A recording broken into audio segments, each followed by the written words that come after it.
जीवन गोटे प्रकार नाटक अटे। हाँ, जीवनटा नाटक ही अटे। किछि लोक ए कथा सहित एकमत हेबे नाही, किछि लोककर मत अलगा हब, किंतु जदि टिके गहरा दृष्टिकोण देखिबे, टिके गभीर चिंतन करिवे, टिके बोधमय दृष्टि रे देखिबे, ज्ञान सत्य जीवन मूल्यांकन करेंगे संदेह आपन देखिपारे। ये संसारटा हूँ रंगमंच आमर जीवन हूँ गोटे गोटे नाटक।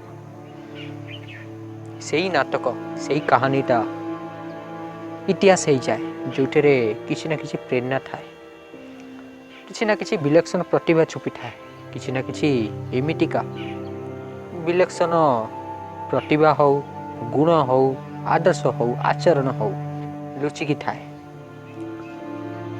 से जिनस को आम इतिहास कहीदे था। अन्यथा देखुना केते लक्षाधिक लोक अच्छा जे जन्म नौ माटी रे मृत्यु लोक पुणी किसी समय रहीकि संसार भी त्याग कर दे, किंतु किछि लोक अमर हो जाउछंती, तो किछि लोक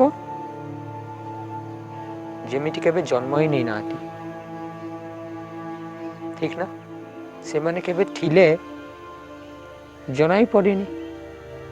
अर्थात कहिबार तात्पर्य या कि से माने प्रेरणार स्रोत हो पारना, ताको आदर्श, ताको चिंतन, ताको विचार,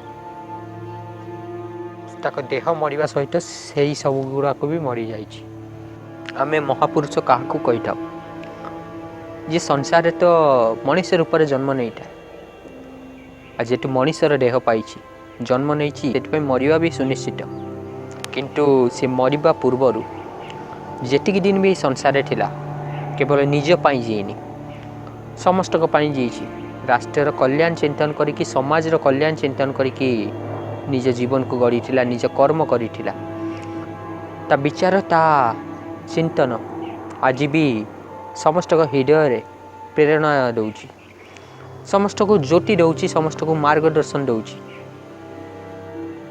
ठीक कहनी बंधुगण?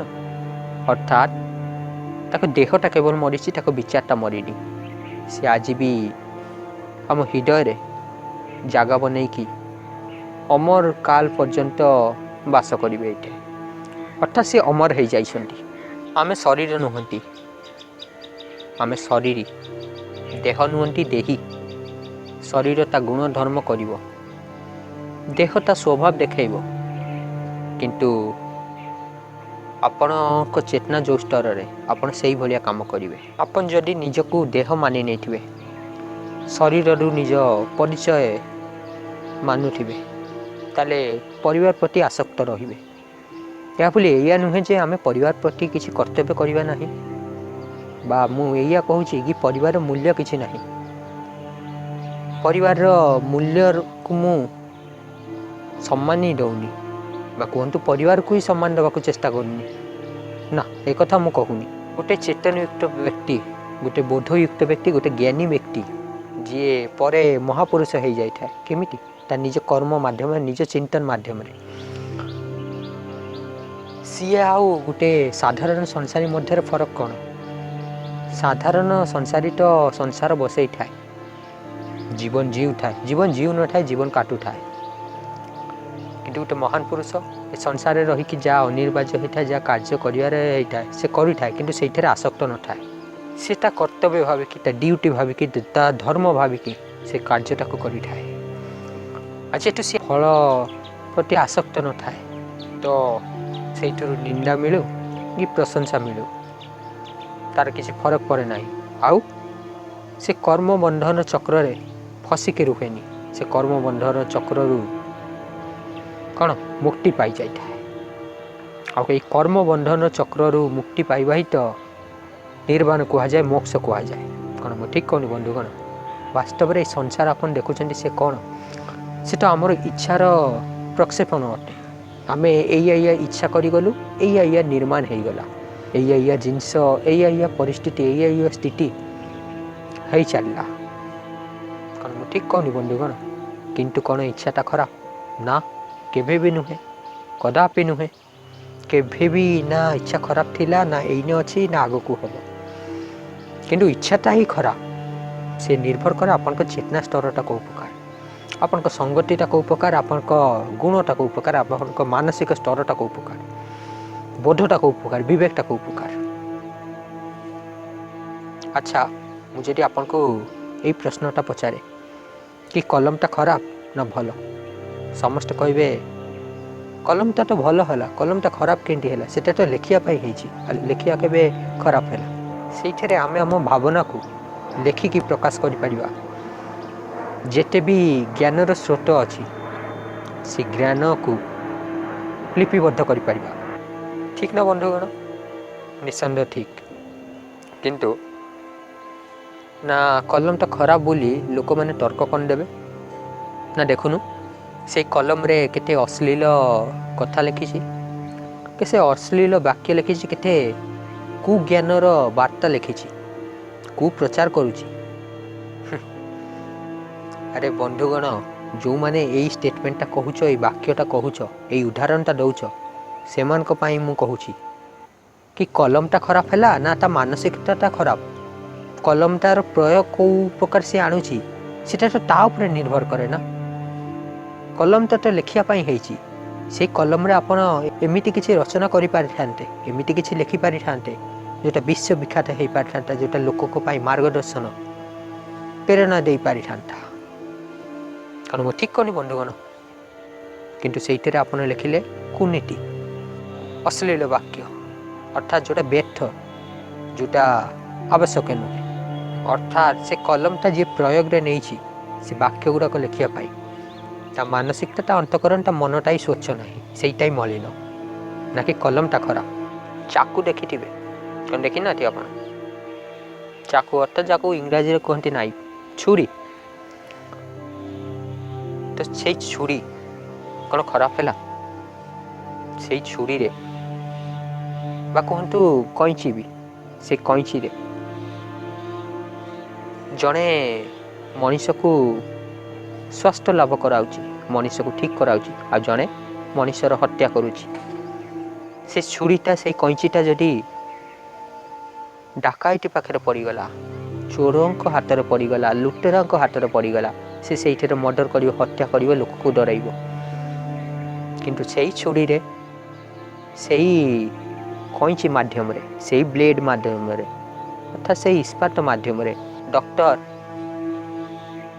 ଜଣକୁ ଜୀବନ ଦେଉଛି, ଜଣକୁ ବଞ୍ଚାଉଛି। ଜିନିଷଟା ସେ ସେମ୍ ରହିଲା, କିନ୍ତୁ ପ୍ରୟୋଗଟା ଅଲଗା ହେଇଗଲା। ତ କ'ଣ ଛୁରୀଟା ଖରାପ ହେଲା? ଇସ୍ପାତଟା ଖରାପ ହେଲା? ଅର୍ଥାତ୍ ବ୍ଲେଡ୍ଟା କ'ଣ ଖରାପ ହେଲା? କ'ଣ କଇଁଚିଟା ଖରାପ ହେଲା? ନା, ଖରାପଟା ସେ ମଣିଷଟା ହେଲା। କାହିଁକିନା ସେ ମଣିଷର ମାନସିକତାଟା, ଅନ୍ତଃକରଣଟା, ମନଟା, ଜ୍ଞାନଟା, ବୋଧଟା, ଚିନ୍ତନଟା, ବିଚାରଟା ପବିତ୍ର ନାହିଁ। ସେଇଥିପାଇଁ ମୁଁ ସବୁବେଳେ କହିଥାଏ ବନ୍ଧୁଗଣ କି ଜ୍ଞାନ, ବୋଧ, ବିବେକ ଯାହା ପାଖରେ ନାହିଁ ସେ ମଣିଷ କହିବାରେ ଯୋଗ୍ୟ ନୁହେଁ। ଏଇ ତ୍ରିମିତିର ଧାରଣୀ ହିଁ ଗୋଟେ ମଣିଷକୁ ମଣିଷ ବନେଇଥାଏ। ଆଉ ଯେତେ ସଶକ୍ତ ଭାବେ ଆପଣ ୟାକୁ ଧାରଣ କରିବେ, ଯେତେଟା ଉନ୍ନତ ଭାବେ ଧାରଣ କରିବେ, ସେତେଟା ଆପଣ ସାମାନ୍ୟ ସ୍ତରରୁ ଅସାମାନ୍ୟ ସ୍ତର, ମହାପୁରୁଷ ଆଡ଼କୁ ବଢ଼ିବାକୁ ଲାଗିବେ। ଜ୍ଞାନ କ'ଣ? ପ୍ରକାଶ ହେଇଥାଏ, ଜ୍ୟୋତି ହେଇଥାଏ, ସୂର୍ଯ୍ୟ ପରୀକ୍ଷା ହେଇଥାଏ। ବିନା ସୂର୍ଯ୍ୟରେ ଏଇ ସଂସାରଟା କ'ଣ? ପୁରା ଅନ୍ଧକାରମୟ। କ'ଣ ଠିକ୍ କହୁନି ବନ୍ଧୁଗଣ? ଯଦି ସୂର୍ଯ୍ୟ ନଥାନ୍ତା, ଫଟୋସିନ୍ଥେସିସ୍ ଅର୍ଥାତ୍ ଯେଉଁ ପ୍ରକ୍ରିୟା ମାଧ୍ୟମରେ ଗଛ, ବୃକ୍ଷ ତା ଖାଦ୍ୟ ବନେଇଥାଏ, ଆଉ ସେ ଖାଦ୍ୟରେ ଆମେ ପୋଷଣ ପାଇଥାଉ, ତାହା ସମ୍ଭବ ହେଇନଥାନ୍ତା। ସଂସାରରେ ଚାहे ଯେତେ ବି ରଙ୍ଗୀନ ଜିନିଷ ଥାଉ ନା କାହିଁକି, ଯେତେ ବି ସୁନ୍ଦର ମଣିଷ ହଉନା କାହିଁକି, କ'ଣ ସେ ଦୃଷ୍ଟିଗୋଚର ହେଇଥାନ୍ତା? କ'ଣ ଆପଣ ତାକୁ ଦେଖିପାରିଥାନ୍ତେ? କ'ଣ ଆପଣଙ୍କ ଲୋଚନ କିଛି କାମରେ ଆସିଥାନ୍ତା? କିଛି କାମରେ ଆସିନଥାନ୍ତା। ଲୋଚନ ଶକ୍ତି ତ ଅଛି କିନ୍ତୁ ସୂର୍ଯ୍ୟ ନାହିଁ, କ'ଣ ଲାଭ? କିଛି ନୁହେଁ।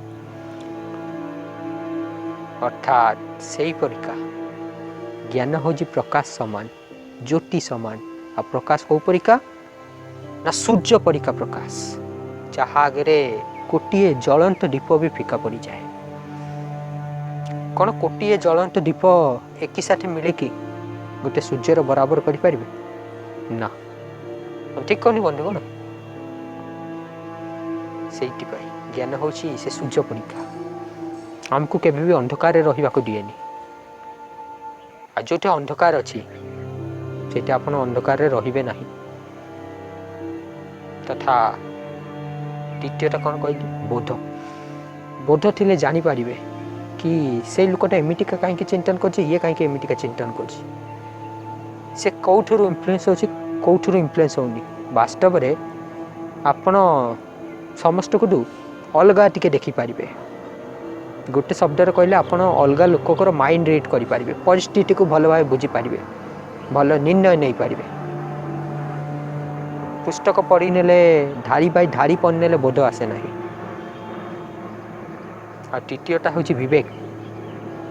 ଯଥା ସଙ୍ଗତି ତଥା ବିବେକ। ଯଦି କାମୀମାନଙ୍କ ସଙ୍ଗ କଲେ ଆପଣଙ୍କ ବିବେକରେ କାମୀ ଭଳିଆ ନିର୍ଣ୍ଣୟ ଦେଖାଯିବ। ଯଦି ଗୁଣୀ ଜ୍ଞାନୀ ମଣିଷଙ୍କର ସଙ୍ଗତି କଲେ ଜ୍ଞାନୟୁକ୍ତ ଚୟନ ହେବ ଆପଣଙ୍କର, ଜ୍ଞାନୟୁକ୍ତ ନିର୍ଣ୍ଣୟ ହେବ ଆପଣଙ୍କର। ଠିକ୍ କହୁନି ବନ୍ଧୁଗଣ? ସର୍ପ କେବେ ବି ନେଉଳର ସଙ୍ଗ କରିବ ନାହିଁ। କାହିଁକି?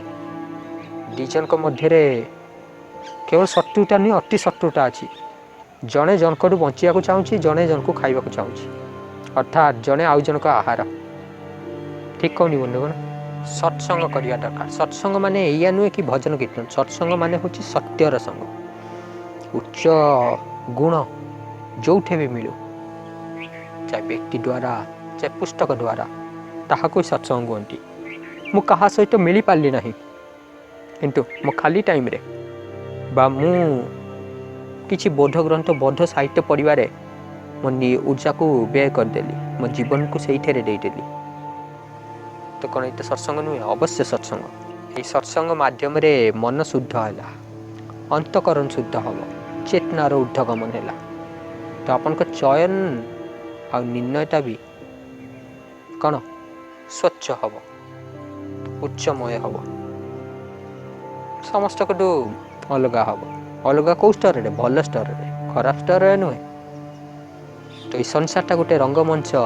ଆଉ ଆପଣଙ୍କ ପରିବାର ସଦସ୍ୟ ହେଉ, ପିତାମାତା ହେଉ, ଭାଇ ଭଉଣୀ ହେଉ, ସନ୍ତାନ ହେଉ, ସ୍ତ୍ରୀ ହେଉ, ଅପା ହେଉ, ପିଇସା ହେଉ, ମିତ୍ର ହେଉ, ବନ୍ଧୁବାନ୍ଧବ ଯିଏ ବି ହେଉ, ଯେଉଁ ମଣିଷ ବି ଜୀବନରେ ଆସୁଛି ଯାଉଛି, ସେ ଯେମିତିକା ସମ୍ପର୍କ ନିର୍ମାଣ ହେଉଥାଉ ବା ବିଗଡ଼ୁଥାଉ, ସେମାନେ ଗୋଟେ ଗୋଟେ ପାତ୍ର ଅଟନ୍ତି। ତାଙ୍କର ବି ଗୋଟେ ଗୋଟେ କାହାଣୀ ଅଛି। ତ କ'ଣ ଆମେ ଯେତେବେଳକୁ ଫିଲ୍ମ ଦେଖନ୍ତି, ଗୋଟେ କାହାଣୀ ପଢ଼ନ୍ତି, ସେତେବେଳକୁ ସେଠି ଯେଉଁ ଘଟଣା ଗୁଡ଼ିକ ଘଟୁଛି, ସେଇଥିରୁ ତ ମନରେ କିଛି ନା କିଛି ଭାବନା ଉତ୍ପନ୍ନ ନିଏ। ଯଦି କିଛି ଏମିତିଆ ଘଟଣା ଉତ୍ପନ୍ନ ହେଲା ଯେଉଁଠି ମନରେ ଦୁଃଖ ଉତ୍ପନ୍ନ ହେଉଛି, ଯେଉଁଟା ପୀଡ଼ାଦାୟକ, ଯେଉଁଟା କଷ୍ଟକାରୀ, ଯେଉଁଟା ଚିନ୍ତନ କରାଯାଏନି, ତ ଆମେ କ'ଣ କରନ୍ତି? ଆମେ ଅବଶ୍ୟ ସେ ଦୁଃଖଟା ଅନୁଭବ କରନ୍ତି, କିନ୍ତୁ ସେ ସ୍ଥିତି ବିଷୟରେ ଅବଗତ ଥାନ୍ତି ନା। କେମିତି ଏକା ଅବଗତ ଥାନ୍ତି ନା, ଆମେ ଜାଣିଥାନ୍ତି କି ସେଟା ହେଉଛି ଗୋଟେ କାହାଣୀ, ସେଟା ବାସ୍ତବିକତା ନୁହେଁ। ବାସ୍ତବିକତା ତ ଅଲଗା। ଠିକ୍ ସେଇ ପ୍ରକାର ବନ୍ଧୁଗଣ, ଏଇ ଜୀବନଟା ଗୋଟେ କାହାଣୀ ଅଟେ। ଆମେ ଦେହ ନୁହେଁ। ତ ଏଇ ଆତ୍ମାର ଜନ୍ମ ଅନେକ ଥର ହେଇଛି, ତଥା ସେଇ ଜୀବନ ଯାତ୍ରାରେ ଏହା ଗୋଟେ କାହାଣୀ। ଏମିତି ଅନେକ କାହାଣୀ ଅଛି। ଆଉ ଏଇ କାହାଣୀରେ ଯେଉଁମାନେ ଆସୁଛନ୍ତି ଯାଉଛନ୍ତି, ଗୋଟେ ଗୋଟେ ପାତ୍ର ଅଛନ୍ତି। ସେଇ ପାତ୍ର ଠାରୁ କେହି ଆପଣଙ୍କ ପିତାର ଭୂମିକାରେ ଅଛି, କେହି ମାତାର ଭୂମିକାରେ। ଆଉ ଆପଣ ଏମିତିଆ ପାତ୍ର ଯେ କାହାର ସନ୍ତାନ, କାଲି କାହାର ପତି ହେବେ, ଆଜି କାହାର ଭାଇ ଅଛନ୍ତି, କାଲି କାହାର ବାପା ହେବେ, କାଲି କାହାର ଅଜା ହେବେ, କାଲି କାହାର କକା ହେବେ। ଏମିତି ଅନେକ ପାତ୍ର ଧାରଣ କରିବେ ଆପଣ। ପାତ୍ର ପ୍ରତି କର୍ତ୍ତବ୍ୟତା ଜାଣି ରଖନ୍ତୁ, ସେହି ପ୍ରକାର କର୍ତ୍ତବ୍ୟ ନିଭେଇ ଚାଲନ୍ତୁ। କର୍ମଭୂମି ଇଏ। କେଉଁ ପ୍ରକାର କର୍ମ କରିବା ଉଚିତ, କେଉଁ ପ୍ରକାର ନିର୍ଣ୍ଣୟ ନେବା ଉଚିତ, ସେଇଥିପାଇଁ ସଦା ଜ୍ଞାନର ଆଧାର ନେବା ଉଚିତ, ବୋଧର ଆଧାର ନେବା ଉଚିତ, ବିବେକର ଆଧାର ନେବା ଉଚିତ। ଯଦି ନିଜ ପାଖରେ ନାହିଁ ତାହେଲେ ଏଇ ତିନିଟା ଯାହା ପାଖରେ ଅଛି, ଯେଉଁଠି ଯେଉଁଠି ମିଳିଛି ସେଇଠିକି ଯିବା ଉଚିତ। ନା କି ଏଇଆ କି ଆମ ସମ୍ପର୍କୀୟ ଇଏ ଅଛନ୍ତି ତ, ଆଉ ମୁଁ ଏଇନେ କନଫ୍ୟୁଜନରେ ଅଛି, ମୁଁ ଏଇଟା ନିର୍ଣ୍ଣୟ ନେଇପାରୁନି, ସେଇଥିପାଇଁ ସେଇପଟକୁ ଯିବି ଆରି ନା। ଆଉ ଏଇ କଥାଟା କେବଳ ଦୁଃଖ ଅବଧି ନୁହେଁ, ସୁଖ କ୍ଷେତ୍ରରେ ବି ଏଇ କଥାଟା ଉଚିତ ଅଟେ। ଏସବୁ ନାଟକ। ବୁଝିପାରିଲେ କ'ଣ କହୁଛି? ତ ନାହିଁ ବେଶୀ ହର୍ଷିତ ହେବା ଉଚିତ, ନାହିଁ ବେଶୀ ଦୁଃଖିତ ହେବା ଉଚିତ। ନିଜ କର୍ମ କରି ଚାଲିବା।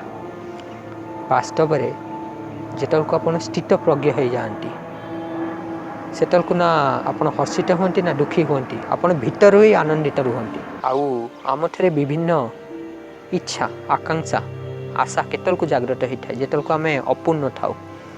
ଆମକୁ ଏମିତିଆ କିଛି ଲାଗିଥାଏ ଆମେ ସନ୍ତୁଷ୍ଟ ନାହୁଁ।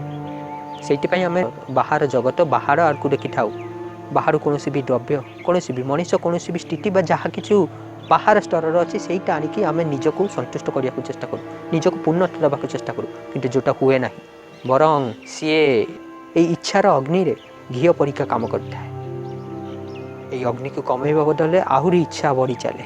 ଆଜି ଏଇଟା ଆଣିଲି ତ ଭୋଗ ତ କମିଲା ନାହିଁ, କାଲି ଆହୁରି ବଡ଼ ଭୋଗ କରିବାରେ ଇଚ୍ଛା ଜାଗ୍ରତ ହେଉଛି। ଏଇଟା ମାନେ ଏମିତିଆ ହେଲା କି ଆଜି ଘା ହେଇଛି ତ ସେଇଥିରେ ମଲମ ଲଗେଇଲି, ସେ ମଲମରେ ସେ ଘାଟା ତ ଠିକ୍ ହେଇଯିବା ଦରକାର, କିନ୍ତୁ ସେ ଘାଟା ଠିକ୍ ନ ହେଇକିନି ଆହୁରି ଗୋଟେ ବଡ଼ ସ୍ୱରୂପ ନେଇଛି, ବଡ଼ ଆକାରରେ ବିସ୍ତାର କରି ନେଇଛି ସିଏ। ଏମିତିକା ଇଚ୍ଛା ହେଉଛି। ତ ମଲମ ଲଗେଇକି ଫାଇଦାଟା କ'ଣ ହେଲା? ସେ ତ ଛୋଟ ହେବା ଜାଗାରେ, ଠିକ୍ ହେବା ଜାଗାରେ ଆହୁରି ବଡ଼ ହୋଇଗଲା। ତ ବନ୍ଧୁଗଣ, ଆଉ ବେଶୀ କିଛି କହୁନି, ଅନ୍ତରେ ଏଇଆ କହିବି କି ଜୀବନ ଏକ ରଙ୍ଗମଞ୍ଚ ଅଟେ, ଏକ ନାଟକ ଭୂମି ଅଟେ। ଭଲ ଅଭିନେତା ରୂପରେ, ଭଲ ପାତ୍ର ରୂପରେ ଭଲ ଅଭିନୟ କରିଚାଲନ୍ତୁ, ଭଲ ପରିଚୟ ଦିଅନ୍ତୁ। କେଉଁ ମାଧ୍ୟମରେ? ନିଜ କର୍ମ ମାଧ୍ୟମରେ କି ଆପଣ ଗୋଟେ ଶ୍ରେଷ୍ଠ ମଣିଷ, ଗୁଣ ଦେବତା ପରୀକ୍ଷା ଧାରଣ କରନ୍ତୁ, ପୁରୁଷାର୍ଥୀ ହୁଅନ୍ତୁ, ଆଉ ବୋଧୟୁକ୍ତ, ବିବେକୟୁକ୍ତ, ଜ୍ଞାନୟୁକ୍ତ ଜୀବନ ଜିଅନ୍ତୁ। ନାହିଁ ହର୍ଷିତ ହୁଅନ୍ତୁ, ନାହିଁ ଦୁଃଖିତ ହୁଅନ୍ତୁ, ସ୍ଥିତ ପ୍ରଜ୍ଞ ରୁହନ୍ତୁ। ଯାହା ହେଉଛି ବାହାରେ ସେ ହେଇ ଚାଲୁ, ସେ ଯେମିତିକି ଆପଣଙ୍କ ଭିତରେ କୌଣସି ପ୍ରଭାବ ନ ଜାଳିପାରୁ, ଆପଣଙ୍କ ଭିତର ଅନ୍ତଃକରଣଟା ସଦାଇ ଶାନ୍ତ ଶିଷ୍ଟ ରହୁ। ମନେ ରଖିଥିବେ, ସମୁଦ୍ର ଡଙ୍ଗା ସେତେବେଳକୁ ବୁଡ଼ିଥାଏ ଯେତେବେଳକୁ ସେ ଡଙ୍ଗାରେ ଗୋଟେ କଣା ହେଇଯାଇଥାଏ, ଗୋଟେ ଛେଦ ହୋଇଯାଇଥାଏ। ସେ କଣା ଦ୍ୱାରା, ସେ ଛେଦ ଦ୍ୱାରା ପାଣି ଭିତରକୁ ପ୍ରବେଶ କରୁଥାଏ, ସେଇଥିରେ ଡଙ୍ଗା ବୁଡ଼ି ଯାଇଥାଏ। ଅର୍ଥାତ୍ ଯଦି ଆପଣ ବାହାର ପରିସ୍ଥିତି, ବାହାର ନେଗେଟିଭିଟି, ବାହାର ଟକ୍ସିସିଟି ନିଜ ଭିତରକୁ, ନିଜ ଅନ୍ତଃକରଣକୁ, ନିଜ ମନକୁ ପ୍ରବେଶ କରିବାକୁ ଦେଲେ ନାହିଁ, ତେବେ ଆପଣ କେବେ ବି ବୁଡ଼ିବେ ନାହିଁ, ଆପଣଙ୍କ ପତନ ହେବ ନାହିଁ। ଆଶା କରୁଛି ବୁଝିପାରୁଥିବେ। ତ ନିଜ ଆତ୍ମଜ୍ଞାନ, ନିଜ ବିବେକର ପ୍ରକାଶରେ ଚାରିଆଡ଼େ ସତ୍ୟ, ଧର୍ମ ବାଣ୍ଟି ଚାଲନ୍ତୁ। ଏଇଥିରେ ରାଷ୍ଟ୍ରର କଲ୍ୟାଣ ଅଛି, ସମାଜର କଲ୍ୟାଣ ଅଛି, ଆଉ ଆମର କଲ୍ୟାଣ ଅଛି।